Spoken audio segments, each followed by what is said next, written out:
नमस्कार। आज हम क्लास 10th का चैप्टर लाइफ प्रोसेस जिसमें हम न्यूट्रिशन के कुछ टॉपिक देखे थे, आज हम उसके कुछ एनसीईआरटी के जो क्वेश्चंस हैं वो हम देखने वाले हैं। जैसे हम सबसे पहले क्वेश्चन को देखते हैं, what are the different between autotrophic nutrition and heterotrophic nutrition. इसमें हेटरोट्रॉफिक और ऑटोट्रॉफिक न्यूट्रिशन में डिफरेंस हम देखेंगे। इस क्वेश्चन में पूछा गया है।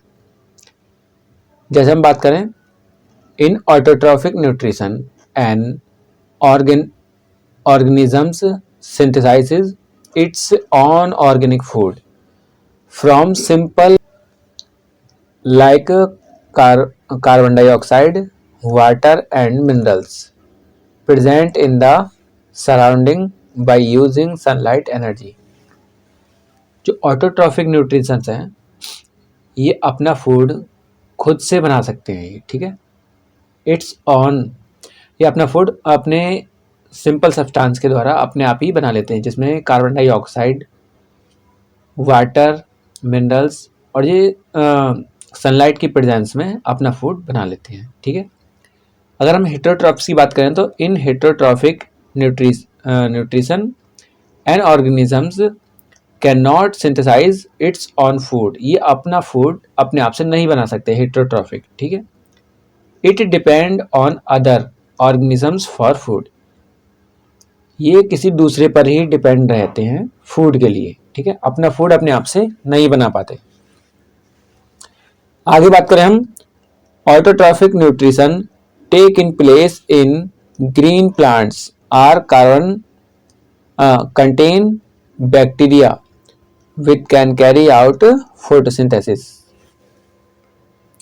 देखिए, ग्रीन प्लांट ये भी फोटोसिंथेसिस करते हैं और कुछ बैक्टीरिया भी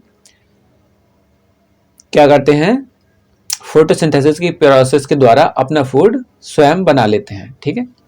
अगर हम हेटरोट्रॉफिक की बात करें तो heterotrophic nutrition occurs in all animals and non green plants which can not carry out photosynthesis. देखिए, जो तो एनिमल्स हैं वो तो बिल्कुल ही बनाते ही नहीं है, ठीक है, अपना फूड अपने आप से। साथ में कुछ जो नॉन ग्रीन प्लांट हैं वो भी अपना फूड अपने आप से नहीं बनाते हैं, ठीक है। जैसे एक पिचर प्लांट है, वो इंसेक्ट को ईट करता है, ठीक है। आगे बात करें, where do plants get each of the raw material required for photosynthesis. Question पूछ रहा है कि प्लांट्स में फोटोसिंथेसिस प्रोसेस के लिए कौन से मटेरियल्स, रॉ मटेरियल्स की जरूरत पड़ती है। The two raw materials required by the plants for photosynthesis are carbon dioxide and water। इसमें दो रॉ मटेरियल्स की जरूरत पड़ती है, जिसमें कार्बन डाइऑक्साइड और वाटर, ठीक है।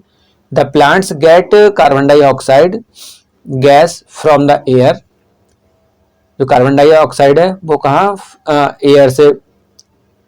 एयर से प्राप्त कर ली जाती है, ठीक है, एटमॉस्फेयर में।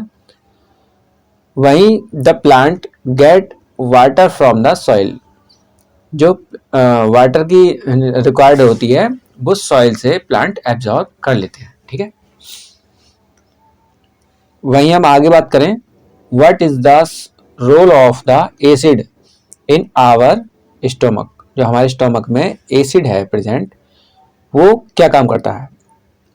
The role of acid in the stomach is to make the medium of gastric juice acidic, so that the enzyme pepsin can break down proteins of the food effectively। देखिए, जो इसमें HCl होता है, acid जिसे हम बोलते हैं, ये क्या करता है, एक मीडियम बनाता है जिसमें गैस्ट्रिक जूस होता है। उसका मीडियम कैसा बनाएगा, एसिडिक बनाएगा, ठीक है। और उस एसिडिक मीडियम में ही पेप्सिन काम करता है।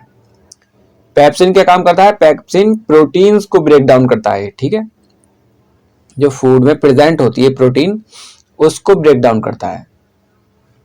भाई आगे बात करें हम, this is because the enzyme pepsin digest protein effectively only in the acidic medium. Pepsin acidic medium में ही काम करता है, ठीक है। तो ये जो एसिड होता है ये इसको एसिड को एसिडिक मीडियम में कन्वर्ट करता है। आगे बात करें, another role of acid is that is kills any bacteria which may enter the stomach with our food. देखिए हमारे बॉडीज में जो फूड के साथ में कुछ बैक्टीरिया एंटर कर जाते हैं, ठीक है। तो उन बैक्टीरिया को जो स्टोमक में जाने के बाद एसिड होता है HCl, वो उनको किल कर देता है, ठीक है, किल करने का काम भी करता है।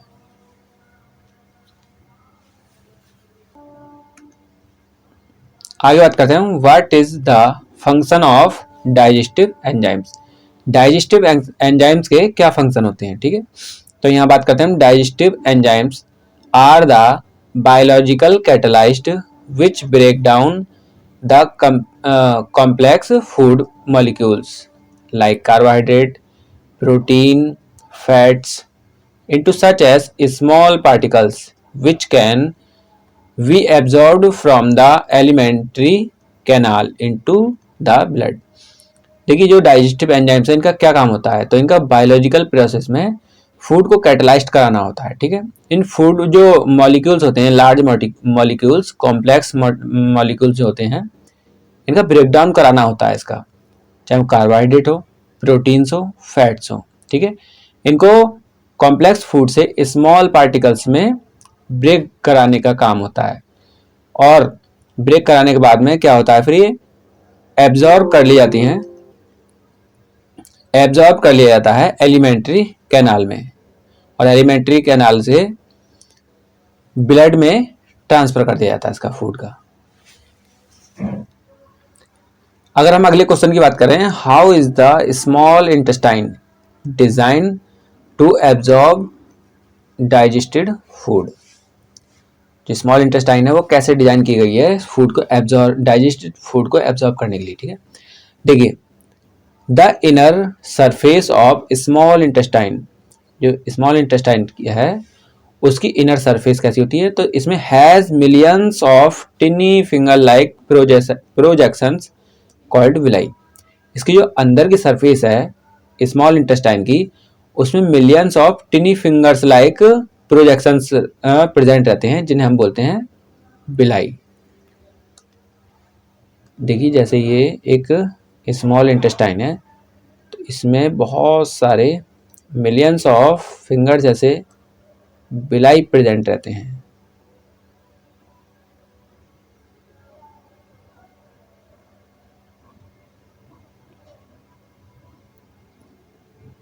ठीक है। इन्हीं को हम बोलते हैं villi. The presence of villi gives the inner walls of the small intestine. ये कहाँ प्रेजेंट रहते हैं, स्मॉल इंटेस्टाइन के अंदर, अंदर की वॉल्स में a very large surface area. और ये जो प्रेजेंट रहते हैं विलाई, ये बहुत लार्ज एरिया में प्रेजेंट रहते हैं, ठीक है। The large inner surface area of small intestine, और एलिमेंट्री कैनाल का ये सबसे बड़ा भाग भी होता है small intestine. Help in the rapid absorption, और ये क्या करते हैं, बहुत तेजी से एब्जॉर्ब करते हैं ऑफ द डाइजेस्टेड फूड, और ये किसको, डाइजेस्टेड फूड को तेजी से एब्जॉर्ब करते हैं, ठीक है।